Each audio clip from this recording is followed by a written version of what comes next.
तो आदाब, नमस्कार, गुड इवनिंग, सत श्री अकाल। एक बार फिर आप तमाम लोगों का स्वागत है क्राइम तक की कहानी की इस एपिसोड में। उम्मीद है पूरी फैमिली अच्छी होगी, अपना और अपनों का ख्याल रख रही होगी। आज मंडे वीक का पहला दिन, कहानी की शुरुआत नए सिरे से। आज की कहानी, कई बार कई इत्तेफाक होता है। ठीक एक साल पहले अप्रैल का ही महीना और लगभग वही तारीख 17-18, और एक साल बाद वही तारीख, लेकिन साल तब 23 था, अब 24। कनाडा पुलिस ने कुल 6 लोगों को गिरफ्तार कर कनाडा के इतिहास में हुई अब तक की सबसे बड़ी गोल्ड और कैश की चोरी का पूरा राज खोल दिया है। इस चोरी ने पूरे देश और दुनिया को हैरान कर दिया था जब ये चोरी हुई थी। उसकी वजह ये थी कि एयरपोर्ट पर अब छोटी मोटी चोरी तो है नहीं, एक अकेला शख्स आता है और सोचिए, करीब उस वक्त वेट था गोल्ड का 400 kg, 400 किलोग्राम, और जिसमें 6600 सोने की छड़ियाँ थी एक तरह से, और 1.9 मिलियन कैनेडियन डॉलर। तो लगभग कितने 100 करोड़ हो गए, जोड़ते रहिए आप। तो 400 kg pure gold, 1.9 million Canadian dollar, एक अकेला शख्स कनाडा के टोरंटो एयरपोर्ट से अकेले चोरी करके चला जाता है और किसी को भनक तक नहीं लगती। कनाडा के बाद अमेरिका और भी दुनिया के कई देश, स्विट्ज़रलैंड की भी पुलिस, ये तमाम लोग लगे रहते हैं इनको ढूंढने में, और आखिरकार एक साल के बाद ये इस अनोखी चोरी का राज खुलता है। तो पहले चोरी और फिर राज कैसे खुला। बात 17 अप्रैल 2023 की है, 17 अप्रैल 2023। एक स्विट्ज़रलैंड में एक कंपनी है ज्यूरिख में, और इस कंपनी का नाम है स्विस बैंक राइफिसेन वॉलकैम्बी। तो एक तरह से ये कंपनी जो है ये मेटल में डील करती है, सोने वोने में, और इसको रिफाइनिंग कंपनी है, उसको निखारती है, संवारती है। तो इसी स्विस कंपनी के 400 kg गोल्ड और 1.9 मिलियन कैनेडियन डॉलर ज्यूरिख से एयर इंडिया की फ्लाइट से टोरंटो भेजे जा रहे हैं। टोरंटो में एक बैंक को ये सारी चीज़ें देनी थी, पैसे और साथ में ये जो पूरी जो सोने की खेप थी। टोरंटो में जिनसे देना था Vancouver Boolean and currency exchange, उन तक ये पहुंचाना था। तो एयर इंडिया की फ़्लाइट बुक हुई, फ्लाइट में कंपनी के लोग भी चढ़े, और उसके बाद अब साथ में ये 400 kg गोल्ड और 1.9 million Canadian dollar cash box में रखकर प्लेन के कार उसमें डाल दिया गया जिसमें सामान जाता है। अब ज्यूरिख से ये प्लेन चली। कुछ घंटे की उड़ान के बाद 17 अप्रैल 2023 की शाम ठीक 3:56 पर, 4 बजने से 4 मिनट पहले, ये जो टोरंटो एयरपोर्ट है वहाँ पे लैंड करती है। लैंड करने के बाद सारे मुसाफिर उतरते हैं, उसके बाद बाकी जो सामान है वो उतारने के लिए आते हैं। और जब ये सामान भेजा था ज्यूरिख से स्विट्ज़रलैंड से, तो इस कंपनी ने, जिनका ये गोल्ड और पैसे थे जो टोरंटो के लिए भेजे जाने थे, उन्होंने बाकायदा टोरंटो में एक सिक्योरिटी कंपनी को हायर किया था जो एयरपोर्ट से बैंक तक बाहिफाजत सोना और कैश को पहुंचाएगी। और ये एक मियामी की कंपनी थी, सिक्योरिटी कंपनी, और इसका नाम था ब्रिंक सिक्योरिटी कंपनी। तो ब्रिंक कंपनी को ये ठेका दिया गया था कि भैया एयरपोर्ट से ये सारी चीज़ें बाहिफाजत आपको वहाँ के टोरंटो के बैंक के लॉकर में रखवाना है और साथ में ये कैश पहुँचाना है। सब कुछ ठीक था, एयरपोर्ट पे लैंड किया, सामान उतरा। अब ये जो पूरा कार्गो था इसको उतारा गया।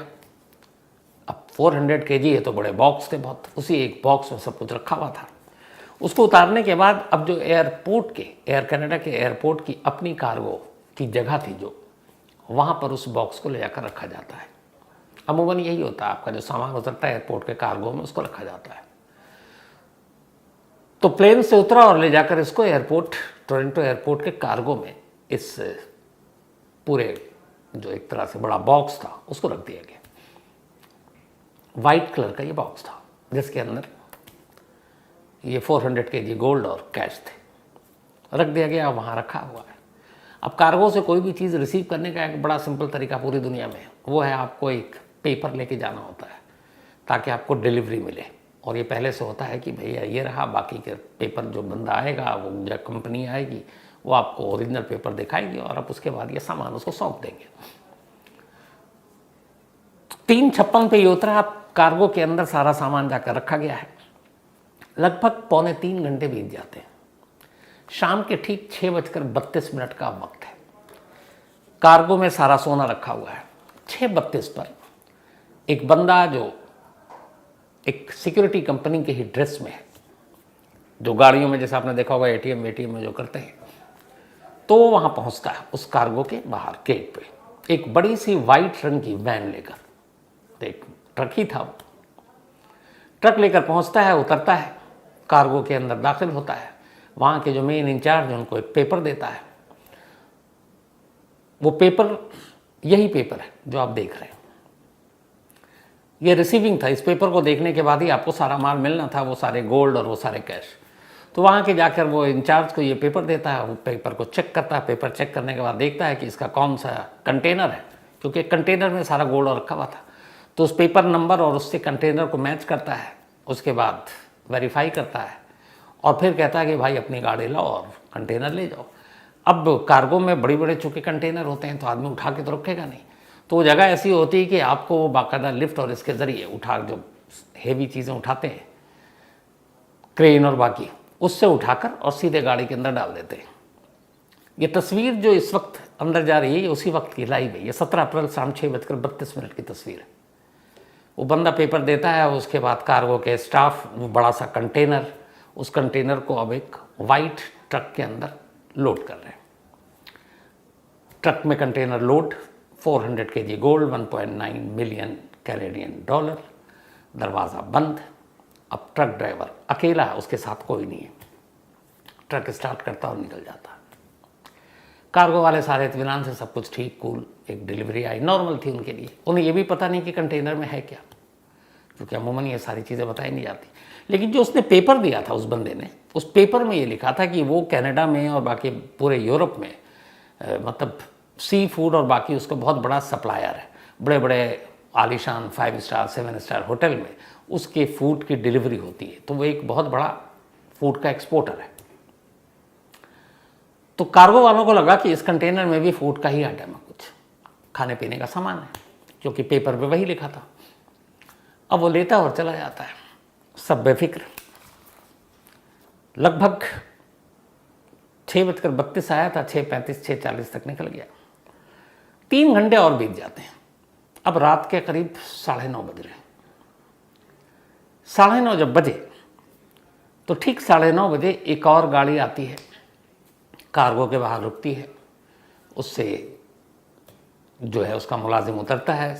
ये गाड़ी ब्रिंक सिक्योरिटी की थी, ब्रिंक सिक्योरिटी कंपनी की गाड़ी थी। वो उतर कर आया, उसने एक हाथ में पेपर था, उसने कार्गो के इंचार्ज को पेपर दिखाया और बोला मेरा जो भी यहाँ पे वो रखा हुआ है कंटेनर वो दे दी।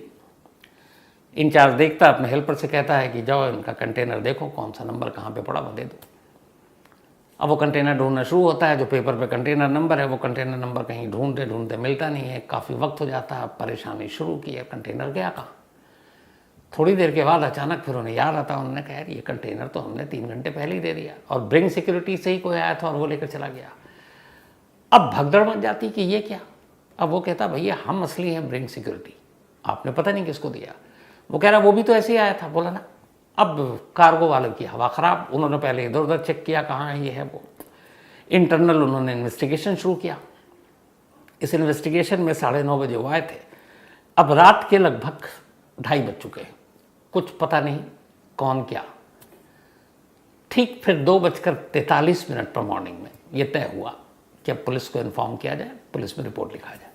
2:43 AM मॉर्निंग पुलिस को पहली बार इन्फॉर्म किया गया और बताया गया। और तब कैनेडियन पुलिस को पहली बार पता चलता है कि इस एयरपोर्ट से 400 kilogram gold, 1.9 million Canadian dollar एक अकेला शख्स उड़ा कर ले गया। तो कनाडा के इतिहास की ये सबसे बड़ी चोरी, 400 kilogram gold, 1.9 million Canadian dollar.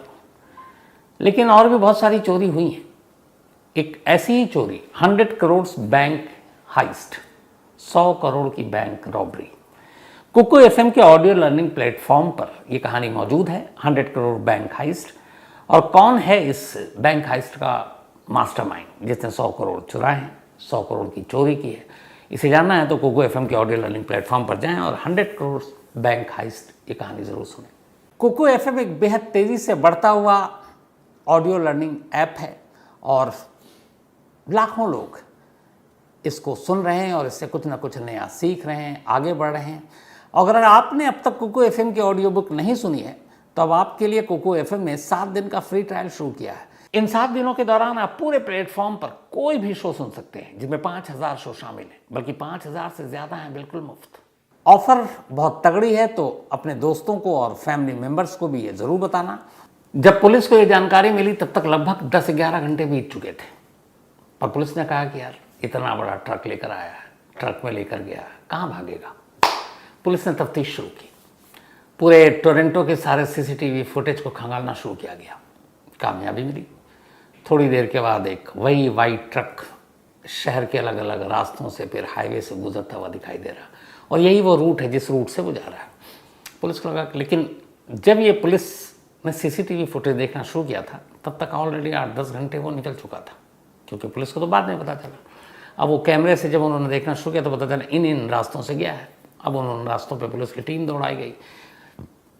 उन रास्तों पे जब वो हाईवे पर गया तो ख़ासतौर पर पुलिस के जो निशाने पर था वो ये था कि यहाँ पे कितने ऐसे ईटिंग जॉइंट्स हैं खाने पीने का, क्योंकि वो फूड का ही उसने दिया था पेपर, या फिर कितने ऐसे ऑफिस हैं, कितने कारखाने हैं जहाँ हो सकता गोल्ड को ले जाया गया हो।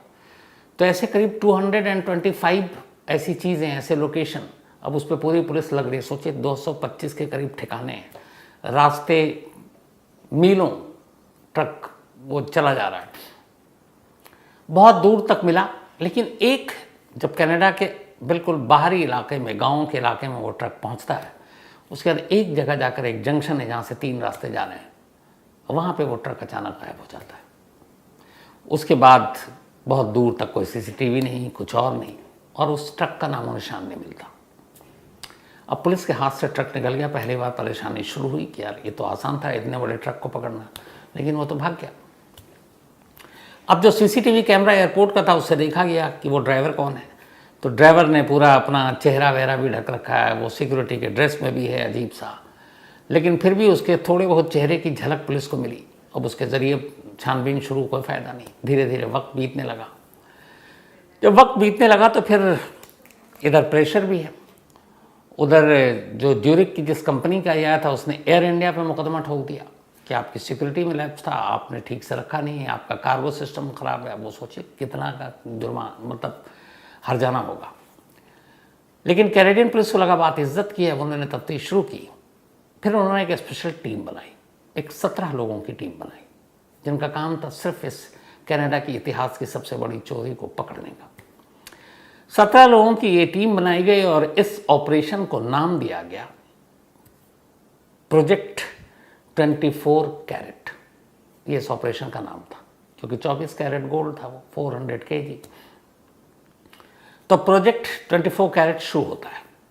इधर उधर जितने भी ज्वेलरी शॉप सब पे इधर रखी जाती है। लेकिन जांच के बाद पुलिस एक चीज़ तो अंदाज़ा लगा लेती कि ये बिना एयर इंडिया के इंटरनल लोगों की मिली भगत की इतनी बड़ी चोरी नहीं हो सकती, क्योंकि पहली चीज़ कि उस कंटेनर में क्या था ये कैसे पता।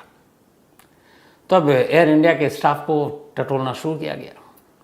इत्तेफाक से जब स्टाफ को टटोलना शुरू किया तो उस वक्त के 2 लोगों पे शक गया तो एयर इंडिया ने कार्रवाई की। सबूत तो था नहीं। उनमें से जो एक, उसने इस्तीफा दे दिया, दूसरे को सस्पेंड कर दिया गया। पुलिस ने पूछताछ की, कुछ पता नहीं चला।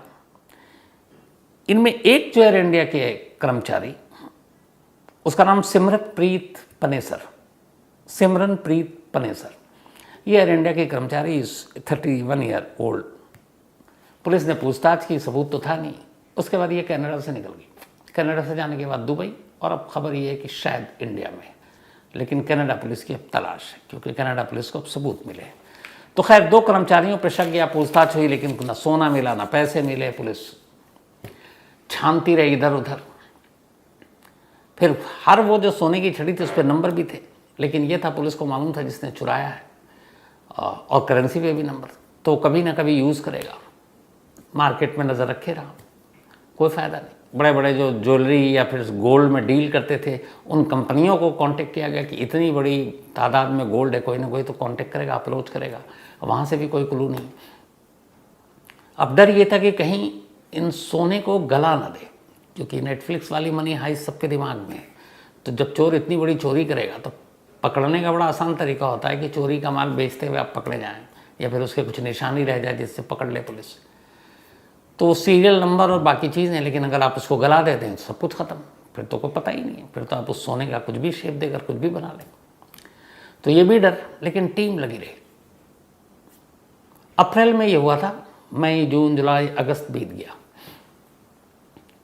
कोई सुराग नहीं। फिर सितंबर का महीना आता है 2023। सितंबर में पेंसिल्वेनिया के शहर में एक शख्स ट्रैफिक रूल का एक मामूली सा उल्लंघन करता है। शायद उसकी स्पीड तेज़ थी, वहाँ पे ट्रैफिक पुलिस वाला था, उसने उसकी गाड़ी रुकवा दी। जब गाड़ी रुकवाई तो फिर गाड़ी की तलाशी ली। जब गाड़ी की तलाशी ली तो उस गाड़ी के अंदर से 65 हथियार मिले, वेपन, पिस्टल और ये सारी चीज़ें। अब एक गाड़ी के अंदर 65, उसमें से 2 तो ऐसे थे जिसको अपडेट करके उसने लगभग मशीन गन ही बना दिया था। अब उसको पकड़ा गया, उससे पूछताछ हुई। जब पूछताछ हुई तो इधर इस बारे में स्टोरी छपी कि 65 के साथ एक बंदा। अब उस बंदे की तस्वीर छपी। जब तस्वीर छपी तो इधर जो प्रोजेक्ट 24 कैरेट की टीम है उसने उस बंदे को देखा और उसे लगा कि यार इसका नाम मैकलीन नाम है, लेकिन चेहरा कुछ मिलता है। उन्होंने फ़ौरन 17 अप्रैल 2023 की उस एयरपोर्ट के CCTV निकाले ट्रक ड्राइवर के, वो मैच कर गया, पता चला यही ट्रक ड्राइवर है। पेंसिल्वेनिया पुलिस को बताया गया। अब US इसमें ऑलरेडी मदद कर रही थी कनाडा की, तो इसके बाद उस ट्रक ड्राइवर को सौंप दिया गया कनाडा को। कनाडा में आता है, उससे पूछताछ होती है, उसकी निशानदेही पर 6 सोने की चूड़ियाँ मिलती हैं और उसके बाद उसकी सारी टेस्ट और बाकी चीज़ें होती, पता चलता है ये वही गोल्ड है जो स्विस बैंक ने जो स्विस कंपनी ने भेजा था। फिर इससे पूछताछ हुआ तो उसने कहा कि हमने तो सारे लगभग जो गोल्ड देने थे दे दिए, लेकिन ये है कि उसको गला दिया गया है। इसके बाद एक एक कर 6 और लोगों को गिरफ्तार किया जाता है और ये जो गिरफ्तार किया जाता है ये सारे उन्हीं लोगों के नाम और चेहरे हैं जो आप देख रहे हैं। इनमें से 2 अपने इंडियन मूल के। अब जब इनको गिरफ्तार किया गया, इनसे पूछताछ की गई तो पता चला कि लगभग पूरा सोना इन लोगों ने गला दिया। और इनमें से जो गिरफ्तार हुआ उसमें से एक जो है वो एक ज्वेलरी शॉप का ओनर है और वहीं पे एक फैक्ट्री है और उसी फैक्ट्री में ये सारे गोल्ड को पिघलाए गए और पिघलाने के बाद फिर उसका मतलब अब पता नहीं आगे क्या हुआ। तो जो पकड़े गए कुल 6, उनमें से 2 इंडियन मूल के हैं जो रहते कनाडा में हैं। इनमें से एक 55 ईयर्स का प्रमपाल सिद्धू, इसके अलावा एक और इंडियन मूल का है 40 ईयर्स ओल्ड अमित जलोटा, इसका नाम भी सामने आया। एक और जो मैंने बताया सिमरनप्रीत पनेसर जो उस वक्त छोड़ दिया था वो भागी और इस वक्त ये कि शायद इंडिया में है, तो इसकी भी तलाश की जा रही है। साथ ही जो बाकी लोग हैं वो भी सब कैनेडियन ही, मतलब कैनेडियन सिटीज़न है, लेकिन अलग अलग या तो पाकिस्तानी या इंडियन मूल के हैं। तो इनको पकड़ा गया सबको एक एक करके। अभी भी 5-6 लोगों को पकड़ा जाना बाकी है। लेकिन इस कहानी का सबसे जो अफसोसनाक पहलू ये है कि 400 kg गोल्ड में से 6 चूड़ियों के अलावा कुछ हाथ नहीं आया अभी तक। 1 साल पूरे हो गए, तो बाकी कहाँ हैं, किसके पास हैं, गलाने के बाद क्या हुआ मालूम नहीं। लेकिन हाँ, 1 साल के बाद प्रोजेक्ट 24 कैरेट कनाडाई पुलिस के हिसाब से ऑपरेशन कंप्लीट हो गया, पूरी साजिश पता चल गई है। अब बाकी लोग जब पकड़े जाएंगे, उनका यही कहना है, तो बाकी चीज़ें भी सामने आएंगी। लेकिन जब तक 400 किलोग्राम सोना नहीं मिल जाता, 1.9 मिलियन कैनेडियन डॉलर नहीं मिल जाता, तब तक इस प्रोजेक्ट 24 कैरेट को पूरी तरह से कामयाब भी नहीं कहा जा सकता। लेकिन हैरानी की बात यह है कि इन सारी लोगों की गिरफ्तारी के बाद भी जब इनसे पूछताछ होती है तो फिर ये अगला नाम देते हैं कि वो उसके पास, वो उसके पास, वो उसके पास, और किसके पास अभी तक उस शख्स का नाम सामने नहीं आया। लेकिन चूंकि अब पिछले 4 दिन पुरानी ही बात है, ये लोग पकड़े गए हैं और 4 दिन से इनसे पूछताछ चल रही है, तो आने वाले वक्त में हो सकता है शायद बाकी का जो गोल्ड है या जिन लोगों ने ख़रीदा वहाँ तक पहुँचे और फिर उनको गिरफ्तार करके बाकी की बरामदगी की जा सके। इसको लेके कनाडियाई पुलिस ने एक प्रेस कॉन्फ्रेंस की थी, वो जो तस्वीर भी आपने देखी। उस प्रेस कॉन्फ्रेंस में उन्होंने कहा था शुरुआत में कि जब इस प्रोजेक्ट 24 कैरेट की शुरुआत हुई 17 लोगों की टीम में, तो अक्सर जब वो मतलब ये हो जाते कि यार कहाँ कोई क्लू नहीं मिल रहा, ये नहीं, तो आपस में ये लोग मजाक में एक बात कहा करते थे। वो कहते थे इन चोरों ने पूरा दिमाग जो है ना वो मनी हाइस्ट वाला ही लगाया नेटफ्लिक्स सीरीज़ का, तो इसलिए हमें भी उसी हिसाब से सोचना होगा। लेकिन वेल्डन कैनेडियन पुलिस, जो कम से कम 1 साल के अंदर कनाडा के इतिहास की सबसे बड़ी इस गोल्ड और कैश चोरी, कैश तो इससे ज़्यादा भी हुए लेकिन गोल्ड की चोरी का सबसे बड़ा मामला था, जिसे सुलझाया। और अफसोस की बात ये कि इसमें हमारे इंडियन भी निकल आए। क्या कीजिएगा। तो खैर कहानी में आज इतना ही। कहानी ख़त्म करूँ उससे पहले वही अपना सिलसिला। आज साहिल भाटिया इनका बर्थडे है, तो हैप्पी बर्थडे साहिल। और भेजा करण भाटिया ने है। वर्णिका आवारे इनका भी आज जन्मदिन है, हैप्पी बर्थडे वर्णिका।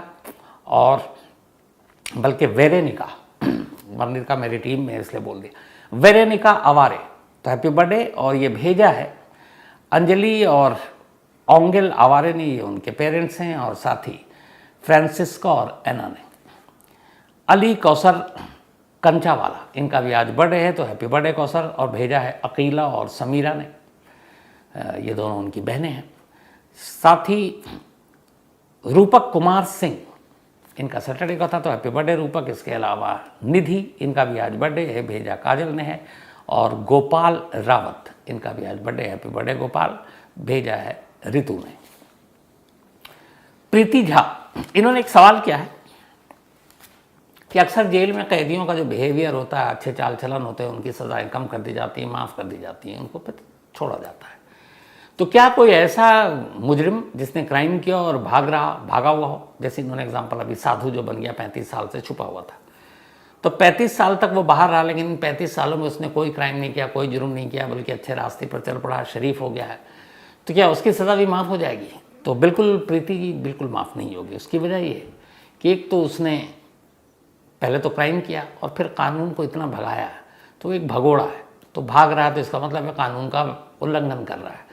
तो इन 35 सालों में बेशक सुधर गया हो, शरीफ हो गया हो, लेकिन जो उसने कर्म किए हैं उसकी सज़ा उसे मिलेगी।